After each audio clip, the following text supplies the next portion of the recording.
for another review of P Valley, Season 2, Episode 3, entitled The Dirty Dozen. Alright, so this scene opens up with Roulette in the champagne room. She's performing, she's on the pole doing what she needs to do, and she's getting as naked as the day she was born for a customer. And he wants her to take her mask off, and she's like, it's the middle of a pandemic. I don't want to take my glasses off. I mean, what? I don't want to take my mask off, but how much you willing to pay for me to take my mask off? And he dropped a considerable amount of money. We don't know what it is. And then he asks her how much for fellatio. How much is it gonna cost? Since you're willing to do certain things, for the right price, how much is it gonna cost for some of that? And she tells him, that's not allowed at the Pink. If you a hoe, you out the door. So, I ain't really with it. And he's like, all right. And then she tells him like, hey, for a band, I can get it done. So she'll break the rules for that particular amount of money. So she kind of pushes his chair out of, I presume to be out of the line of sight for the camera. And then she gets to work. You feel that in? How you feel that in? She gets to work. All right. So, Roulette and other girls are in there. They're counting their take for the night. And Mercedes is looking kind of salty because her bag is full of some of the newer girls. And Roulette is kind of rubbing it in a little bit, rubbing it in her face. So Mercedes, after that scene is over, Mercedes pulls up to a building in a strip mall. I don't know if that used to be her dance studio. I'm not really sure what that place is, but people are there packing things up. And so she's sitting in the empty building, kind of looking at a picture of Terica, her daughter, and she's on the phone with some dude who's going to be referred to as coach here, and he's offering to sponsor her by way of basically a monetary exchange for her professional services, escorting, whatever it is that you want to categorize it as. And she's asking him like, okay, it appears as if he's offered it to her before, but the circumstances haven't presented themselves. She was making money at the Pink, and she had already made her exit strategy, but with her mom stealing her money and, being injured, times is getting hard, she getting strapped for cash. So she's willing to accept the offer now. And so, they still need to negotiate the terms and conditions. And she tells him, it's fine, but I need to make sure it's good with your wife, because y'all be lying, talking about your wife be with it, and they don't be. So I need to talk to your wife myself to make sure that this arrangement is good. And so, they're going to set that meeting up for later. Now that meeting is going to get interesting, but we'll get into it. All right. So, like I said, basically escorting to get this money back up that she is, strapped for. Okay. So, Mercedes' daughter, Terica drives up to the church, and she basically on the curb because she's a kid. I don't know how old she is just yet, but she appears to not have a license or to know what she's doing. She pulls up to the church to get boxes. And what I presume these boxes are, in my experience, when you pull up to the church to get boxes, it is boxes of food for like the lower income people or people that don't have the means. So I'm presuming that that's what this is for. So she's pulling up and she's asking the lady who's handing out boxes like, hey, can I get 2 boxes? And she's like, Terica, you know the rules. There's only 1 box per car. And she was like, listen, I'm picking up one for my neighbor. Just help me out. And so the lady who's helping her calls Pastor Patrice over, and she's like, man, I don't want to be bothered with this lady. Like, this is her face. And so Patrice walks up and she's like, Terica. And Terica's like, Patrice. And Patrice is like, don't let this collar fool you. What I will do is I will stump a mud hole in your ass and walk it dry. Let me tell you something. One thing about a Southern lady, she will cuss you with few words. She will have you confused and have your feelings hurt at the same time, because I've heard about the mud hole, but I ain't heard about walking it dry. But she told her basically, don't let this collar fool you. I'm still your grandma. So what I presume is because, again, in Southern culture, you don't call your grandma, you don't call your mama, you don't call nobody by their first name. But I'm assuming that Terica knows what Patrice did to her mama. So she's like, Terica, Patrice. And Patrice was like, don't play with me. And then she was like, oh, hey, grandma. Yeah, you can't win that fight, Chad. Patrice is ruthless and dirty. And so, you don't want to rumble with her. So, she's like, listen, I really need these boxes. And she's like, where's your mama? Which she She's asking her where Mercedes is, and she's asking. I'm assuming she's asking about Shell. Shell is, I don't know who Shell is to Mercedes, but Shell is the lady that took Terica. I don't remember, but Shell is the lady that took Terica in when Mercedes was a young child, and I guess who was fighting Mercedes on getting custody back of her. And she claims that the lady is asleep. This is what Terica tells her grandma. So her grandma is like, okay. She tells the lady, like, bring 4 boxes to this car, so we can go. She's like, thanks, grandma. And one thing about a Southern grandma is she is gonna fuss. She gonna fuss about whatever the situation is, but she's still gonna come through. One thing about it, a Southern grandma is gonna come through. Now you're gonna have to hear her mouth about the situation, but she gonna pull through, especially for them grandkids. Definitely, most definitely. All right. So Little Murder is in a gas station. Him and the crew are at the gas station, and the cashier is a young white woman, and she's sitting there looking nervous, like the rapture is upon her. And they got their bandanas tied as if some people would do in a robbery. But that is the only indication that she presumes that they're gonna rob her. So she's nervous, she's sweating, she's uneasy because all these black people are in my gas station with these masks on, and I don't know what's gonna happen. I'm sure this ain't the first time she's made that assumption during this whole pandemic. But she has her hand on the police call button, and then Keyshawn comes stumbling out the bathroom, and they're just basically just being people excited by being on tour, just grabbing stuff, throwing it on the counter, and Lil Murder's looking at her like, "Girl, why are you so nervous?" And then he pays, and they leave. And so they outside taking pictures, and the pictures are kind of seductive. So Lil Murder and Keyshawn are on tour, kind of portraying this message that they're in a relationship. Now I know that's not gonna work for white baby daddy Derek, but girl, I'm assuming he ain't on social media. I mean he is, because he was watching her live in the first episode. So I don't know why Keyshawn thinks it's safe to post this kind of stuff. Maybe because she's not in close proximity, but I don't know. All right, so Uncle Clifford is looking at pictures of the tour, and he's just talking to Autumn, and he tells him that, Mercedes wasn't ready for that opening, and neither was the Pink. So you need to figure out, like, who's going to headline while Mercedes is recuperating. No matter who you pick, Mercedes is not going to be happy, so you need to figure it out. And he tells her that it was Autumn's fault. And then they get into negotiating percentages or whatever, and Autumn agrees to 69% of what I presume to be the business. Wonderful. But you should have figured that the percentages out before you dropped that $250K at the auction or the foreclosure or whatever was happening with the Pink, because it's kind of too late to be figuring out who owns what percentage, who gets what. But better late than never, I suppose. All right, so Whisper and Roulette are gonna headline while Mercedes is out injured, and then Autumn continuously reminds Uncle Clifford that anybody can be replaced. Anybody. This has been her message anybody can be replaced. We need to get to this money. I'll sell at the right price. Those are the 3 messages she's been saying so far. So she reiterates again that anybody can get it at this point. It's basically what she's trying to tell Uncle Clifford. And so one of the bartenders, I think it's Big Bone, volunteers to be the DJ, because obviously Big L ain't do a good job last episode, because he was about to burn the place down trying to fry weed wings and DJ at the same time.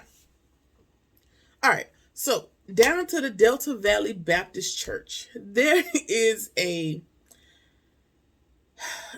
annual Black Pastors Chicken Dinner that is taking place, and Mayor Wayne has decided he's gonna go down there and speak his piece in order to solicit people to come vote for him, and to vote his way on the casino, to get the casino brought down to the Chucalissa. Right? But Patrice Woodbine, she ain't buying none of what he's talking about. But there is another pastor there, he does.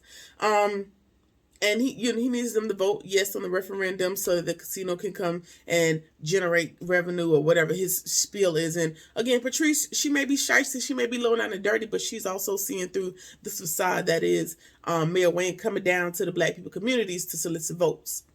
That ain't nothing new for their kind, but I'm gonna let y'all have it. All right. So he's won over, like I said, one of the pastors. And Patrice gets up and gives her spiel after he's done, and she tells him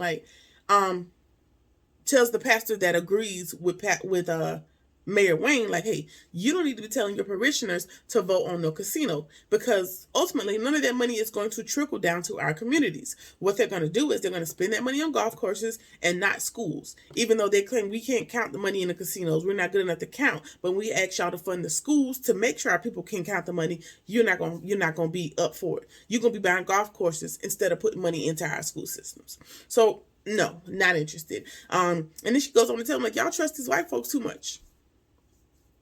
I don't disagree. I do not disagree. Moving right along, she tells them that the Breath of Life will not be partaking in turning God doggone it. The Breath of Life, which is her church, will not take part in turning why I can't say it? Chuckalisa into Sodom and Gomorrah.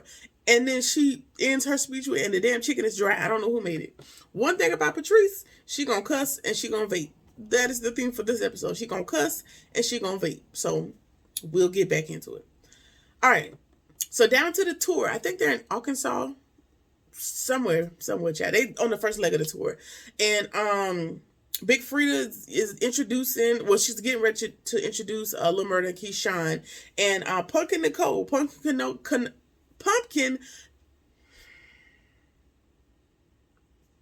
Big Frida is getting ready to introduce the headliners, which is going to be Lil Murda and Keyshawn. And Pumpkin Nicole from IG, she is shaking down for the girls, you know, while Big Frida is doing her ad-lib thing.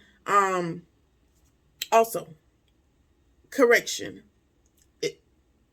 In my research, I think Uncle Clifford goes by she. That's what I heard. So I think I should be calling she. I'm not sure, because people on the show are calling them he. So I don't know. It's just not, it's out of ignorance, not out of offense. Just put that out there. All right. Anyway, yeah, so Pumpkin Nicole, the popular twerker, shaker, whatever you call it, from Instagram, she was in the show as well. One thing about it, they are definitely putting like social media, a lot of social media influencers and those type of people in the episodes, and I guess it's good to see. Give them a job, give them some more opportunities. I wasn't mad about it at all. All right, so Keyshawn is on live bragging about her chocolate covered strawberries, and Lil Murda's a little bit jealous that she got chocolate covered strawberries and he didn't. Even though he's allergic, he wants strawberries and Benadryl. Sir, ask for grapes. Like, you don't have to have the chocolate. You're allergic. Why do you want that? Anyway, so the manager dude, he done posted a video already, and Keyshawn is like, I ain't done yet. I was just, we just talking or whatever. And now she's getting nervous. And he was like, listen, your boyfriend don't follow me on the gram or whatever, but I can take it down. And she's she's nervous about it, but she's like, it should be all right. It's probably not, but it's out there now, I guess. All right. So Big Frida introduces Lil Murda and Keyshawn, and she's doing her thing on the pole while he raps. And, his Champagne Campaign is the song, and it's kind of lit. What I'm not going to be able to do is remember all those words, so I'm not going to remember the rap. Now, there's some other YouTubers that do remember these lyrics. Please check them out. But I ain't going to remember them. So just go back and watch the show. But Champagne Campaign was kind of lit. It was kind of lit. So they are headed to Memphis tomorrow, which is going to be on the next leg of the tour. All right, so Terica calls Mercedes, but she's busy working. And you can kind of tell that Terica wants to say something to Mercedes, but she can't. And it appears that she's responsible for taking care of Shell. Shell's on the couch, and I thought she was sick at first, but she's hungover or drunk or whatever her particular ailment is at the moment. And Mercedes is in the penthouse of Coach's penthouse, waiting to talk to them or do whatever they need to do for this transaction. So she's like kind of rushing. She's like, Terica, I told you I'm working. Like, I got to get back to you. All right. So Mercedes is at the penthouse, looking top notch. She is definitely. It's a step up from the club. I'm not gonna hold you. She's giving bundles. She's giving curves. She's giving body. She's giving heels. She's giving escort. That's how she showed up to the thing. It's a little different than the paint, but she's there to do what needs to get done. So she's drinking champagne and taking pictures, and she's like, man, I'm over here acting like Keyshawn. Let me act like I done been somewhere before. So Farrah is the coach's wife. Farrah is the coach's wife, and she, hey, nice to meet you. And Farrah's a little standoffish. She's like, Mercedes is complimenting her on the place, like, this is very nice. And then the coach walks up and she's like, yeah, you look a lot different outside the club. So coach, I guess at some point or intermittently, has been at Down to the Pink, and now he wants to take business outside of there for Mercedes to fulfill some services. And then Farrah walks up and she's got a thick ass contract, and you need to sign on page 5, 10. You need to sign on all these different pages to make sure this is a legally binding contract. And you also need to sign an NDA before we get down to the business that's about to go down. All right, cool. All right, I'm gonna do what you need to do so I can get this money. Coming back to that, Lil Murder and the gang is at the bar, and somebody named Pico walks in the club, and it appears that this is someone that Lil Murder has knocked out previously, and his bodyguard, I don't remember his name just yet, but his bodyguard sees him, and there's a little beef there, and the manager was able to break it up, and he tells him, like, I'm Keyshawn's manager, I'm not Lil Murder's manager, blah blah blah, just small talk. All right, moving right along.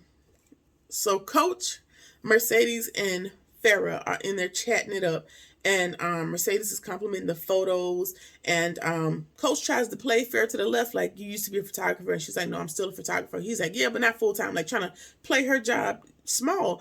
And Mercedes is like, no, sir. What you're going to do is remember that she's a professional photographer. Basically pay that lady her dues. Just because she's your wife don't mean she don't have a profession. And she looks at Farrah's work and was able to decipher the artistic piece out of there, and the masculinity in the photos, and the different nuances that was a part of the photography. And so now Farrah is impressed with Mercedes being able to see that. And then the coach has to walk away because he has to go take a call. Farrah she's amazed at what Mercedes was able to pull from the photo, and this is her first time. This is Farrah's first time meeting one of the coach's friends, special friends. And so she's like, it's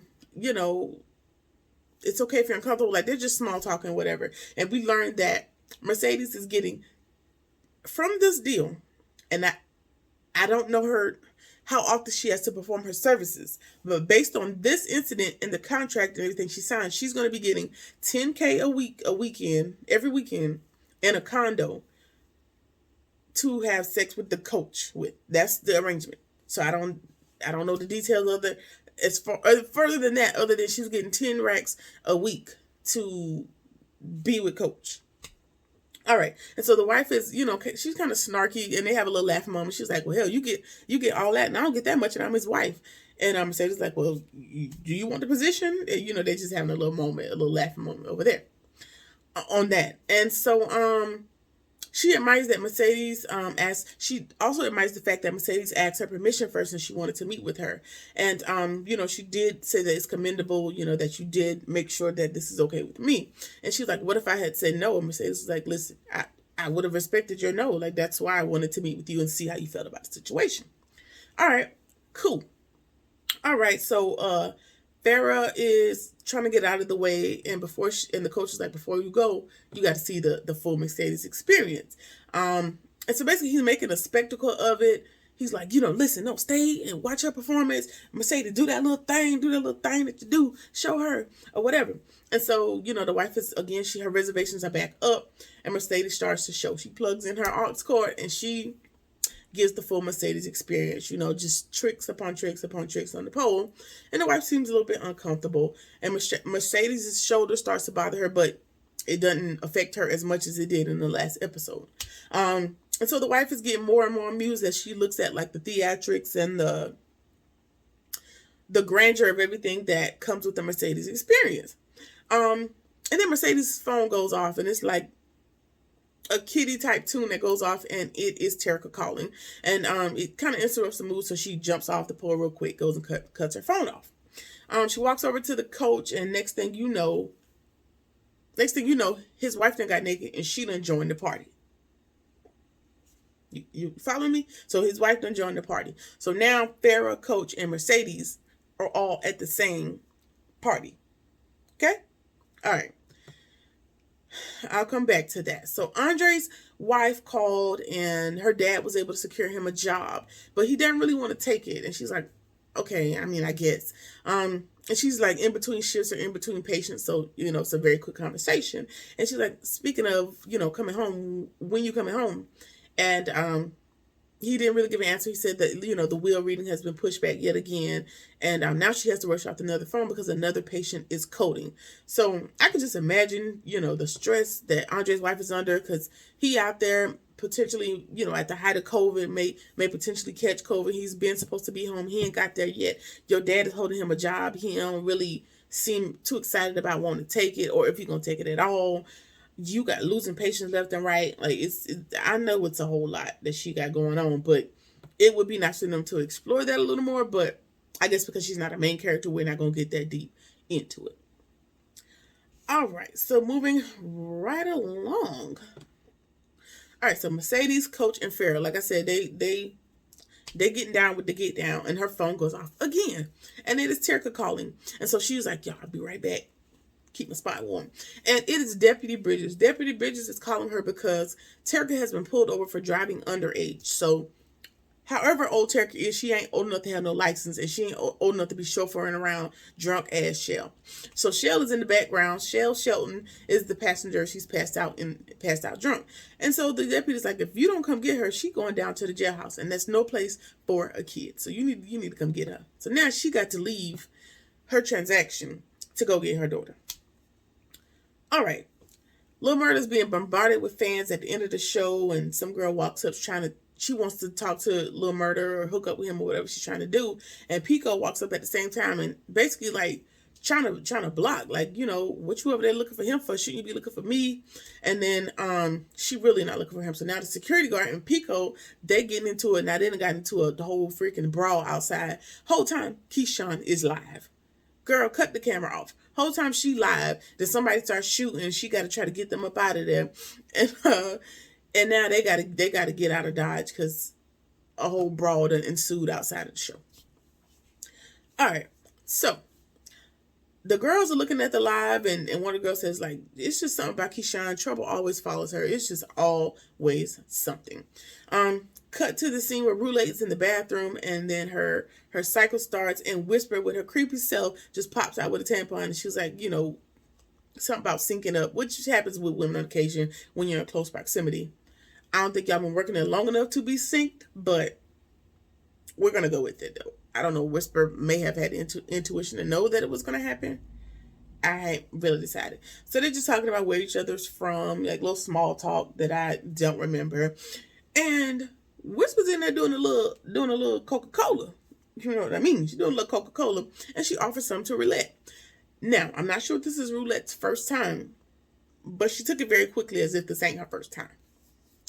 And that's going to affect how she performs in a few minutes. But we'll get to it. So, Uncle Clifford reminds them, to always wear your mask. And a girl sneezes and everybody freaks out. They was like, listen, girl, you can't be sneezing. This is the height of the pandemic. Don't be sneezing in here. So they sent her home or sent her away because they freaked out. I mean, at the height of the pandemic, nobody could sneeze, and it was automatic. If you did, you were automatically presumed to have COVID. Even now, some people still act weird when people have just regular allergies or whatever else they have going on. All right, so Uncle Clifford graces the pole a little bit this episode. He gets out there and give us a little 1-2-1-2. And while he's doing that, I don't know this man's name. I'm gonna call him Truck Driver. Truck Driver pulls up and he's crying over some broad. I don't remember who. And Big L tells him, like, you need to stop that crying and let's go in the club and see these other women, see what's going on. So Whisper and Roulette are up next. They are the headliners. Whisper's out there doing her thug thizzle, doing her thing, and then Roulette, descends from the ceiling, and they're just doing a tag team situation. Uncle Clifford in there talking about throw that stimmy. So people is really in there throwing money. He's like, just throw that stimulus, throw that money. Let's get the money. All right.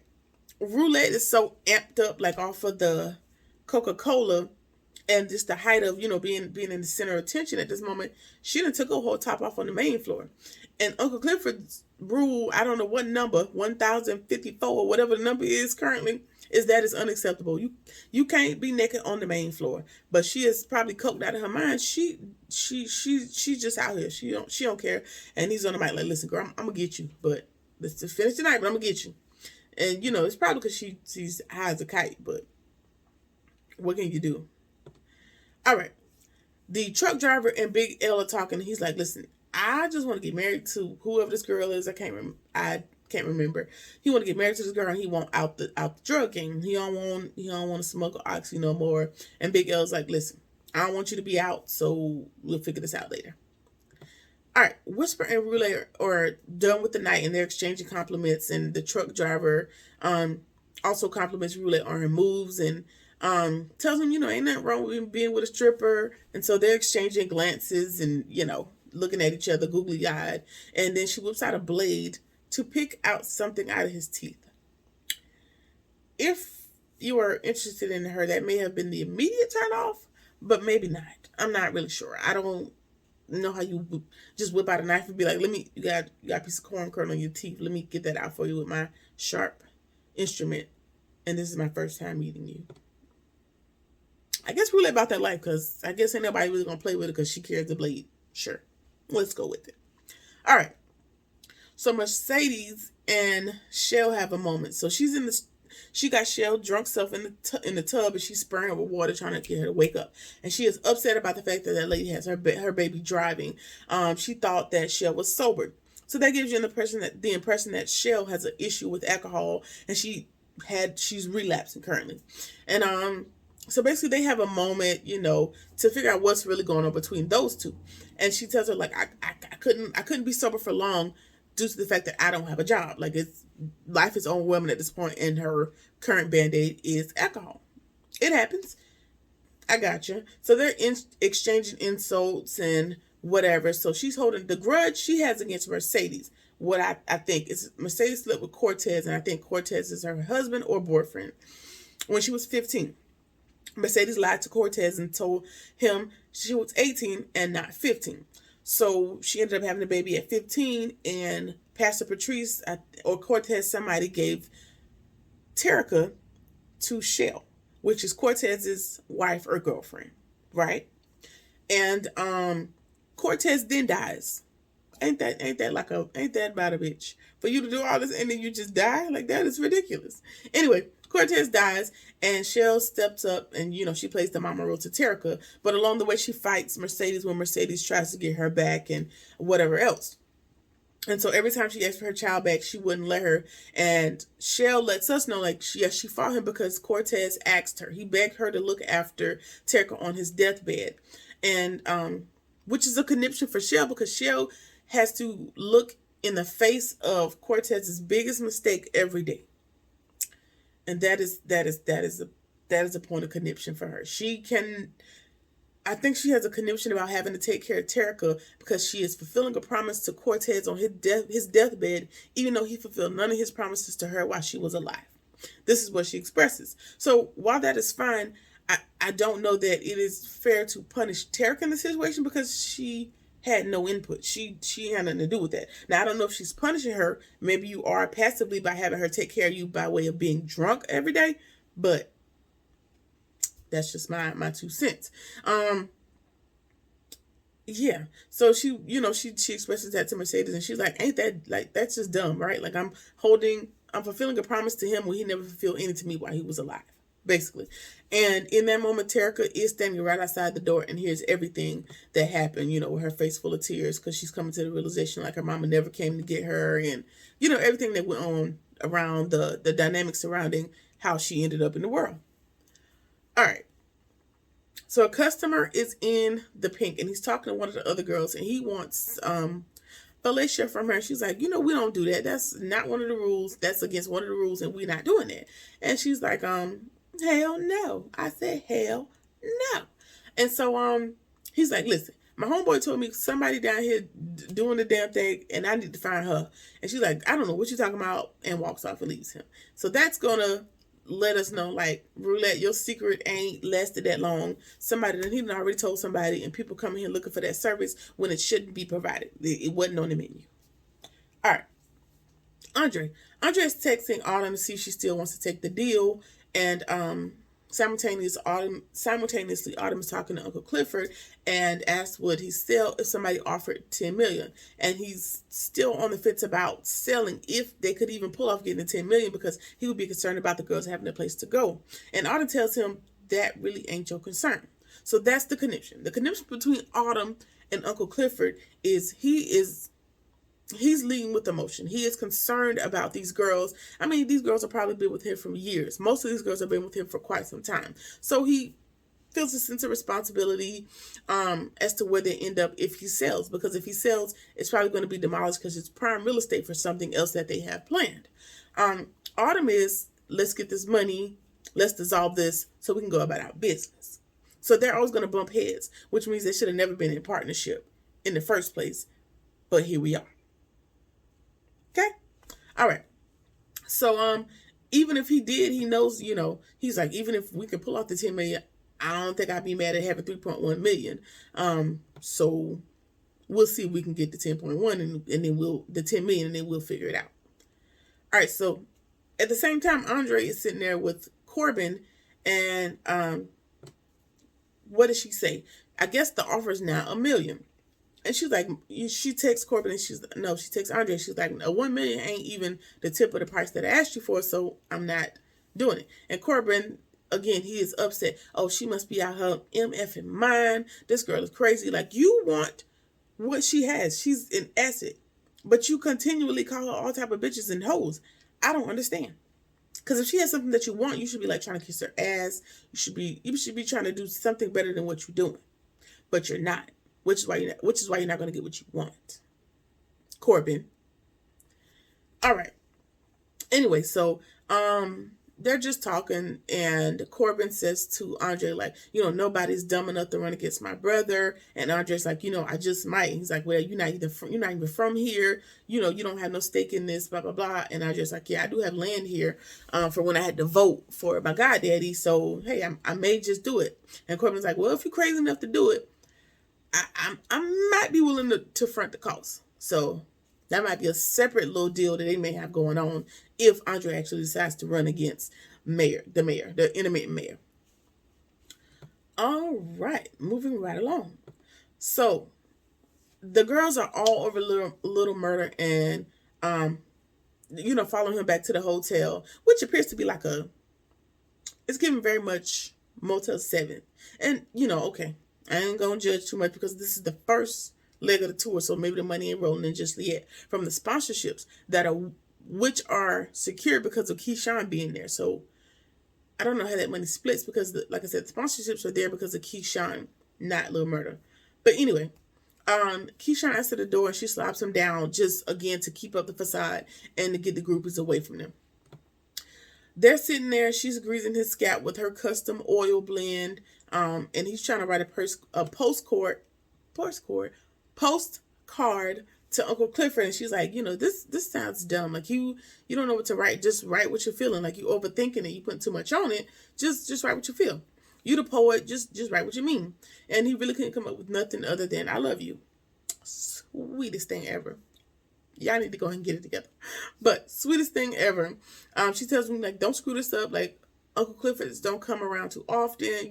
Just do what you need to do. And he was like, I know what I did to get kicked out of the pink. Like, what did you do? And she was like, I didn't believe the fairy tale or something to that effect. Don't really know what that means, but we're going to go with it. So she's playing around and she's threatening to send a postcard and she's trying to run out of the room and they run slamming to the security guard and the security guard's like, hey, come ride me to the store real quick. In the meantime, Mercedes is looking through the box of food that her mama sent and she ain't pleased. She's like, y'all ain't got no Velveeta. Like y'all couldn't even splurge for Velveeta in the box. And so she's standing there making food and her and Terica are talking. And Terica asks her if what Shell said is true because she overheard the whole thing. You were only 15 when you had me? Yes. But Corbin didn't know because I lied about my age. Just give her the true story, what really happened. Did you love each other? Yes. Yeah, we did. Do you regret it? No, I never regret having you, Terica. While you were playing, you were never unwanted. While you were playing, you were never unwanted, which is nice to say, but in practical application is contrary to Terica because, like she said, you didn't stay 15 forever, but you still never came to get me. So you can say I wasn't wanted, but your actions showed that I was not. Is what I'm presuming Terica's thought process to be. And so she was like, I was 15. I had to do what my mama said. I apologize. And again, like she said, you didn't stay 15 and you still didn't come get me. She was like, I became a dancer and no court in their right man was going to give me a baby back. So I kind of felt like my hands were tied. And Terica tells her, like, it just seems like there's always an excuse with you, and, ends the conversation abruptly. Everybody's granted to feel how they feel in the situation. Like you feel like your mama threw you away. Mercedes, you feel like your hands were tied. All of those can be true at the same time. Let's just say that all of those things can exist at the same time. But I'm not sure that's going to affect Terica in the long run. I'm sure it's not going to be great, but to be determined. We'll see what happens in the coming episodes, coming seasons, I suppose. All right. So the security guard is surprised that, Lil Murder ain't hooked up with Keyshawn yet. And he lets him know, like, she ain't my type and I ain't hers, basically. He apologizes for the fight and he doesn't like disloyal people. I guess Pico was disloyal at some point. Myrtle says that, he wasn't all the way slimy. I just let it go. And, he ain't really tripping about it. He ain't trying to start no war either. He's just trying to have Little Murder's back. And Little Murder remembers that, okay, that reminds him that ain't much changed. So when they were doing time in jail together, he ended up getting shanked in prison. And I think security guard avenged him. So he got shanked and the person that shanked him ended up dead. And security guard ended up in the hole. And he must have been in the hole for quite some time, or it's segregation in a dark room, as most prisons tend to do as a form of reform or punishment, whatever they be doing to the prisoners, right? And he said it got real dark in there, but you would send me your little whack ass raps on toilet tissue, and those were basically my only light during that time frame. So I appreciate you. I'm loyal. This is I'm riding with you. You my boy, pretty much. And they had a little sentimental moment in that scene. All right, so down to the church. Patrice is vaping and they are putting ties in a money counter. They are making bank with these people in this church. Now, the mayor finna go ahead and cut that in half because he finna shut him down because of these COVID stipulations. So some lady come running in. She's like, I tried to stop him. Intermittent man is there with the cops. And they're there because she has not been abiding by some law where she has to maintain social distancing. And she was like, listen, you going to stop the church and the word of God, but you ain't stopped the strip club. They still open. They ain't adhering to no guidelines. So what's up? What's good? And she done pissed him off, so he don't care nothing about it. She has to abide by the rules. What does he say? Where two or three are gathered, as long as they socially distance and at 50% capacity, do what you will. In the meantime, shut it down. So now she told him, she was like, okay, cool. I'm going to do it today. But you done mess with the wrong bitch. So Patrice finna come for his neck and he finna come for hers. Is basically what this done started. All right. Uncle Cliff gets the postcard that Little Murder sent him. He puts it on his mirror and you see that there's a collage of other ones that he sent on every leg of the race. I'm presuming because there's different states on there, cities or whatever, what have you, on his mirror. And it gives him a little warmth, just knowing there's a little love coming from Little Murder on the tour. All right. So Big L and the truck driver are unloading the truck. It is okra or some sort of food that's listed on the box. Something happens and they drop one of the boxes. And at the same time, Roulette's getting out of the car with a date. Let's just go with a date. And she happens to see them unloading the boxes, and the drop box is where Oxy is falling out of. And so she didn't really say nothing. She just gave him a little wink and went on about her business, I presume. So I don't know if Roulette is gonna get in on the drug game now, or she's just gonna have that secret on those two. We'll see. All right, so that is it for season 2, episode 3. It's getting interesting. It is getting interesting. I want to see how Mercedes is going to be able to parlay, working at the Pink, and I'm just going to call it escorting on the side for the coach, and what's going to happen with her and Farrah, because in the upcoming episode, it looks like Farrah has taken a liking to Mercedes, so I don't know if she's going to just try to get in? Will she fit in with Mercedes and the coach? I don't know. It looks like Roulette is whooping people's ass in the next few episodes, and Diamond is coming back to the pink. But it looks like that is going to be haunting for him, so we'll see how that develops. So that has been it again for season 2, episode 3. Let me know what you think about the episode. Like, comment, share, subscribe, or whatever it is that you feel like doing, and I'll see you in the next one. Peace.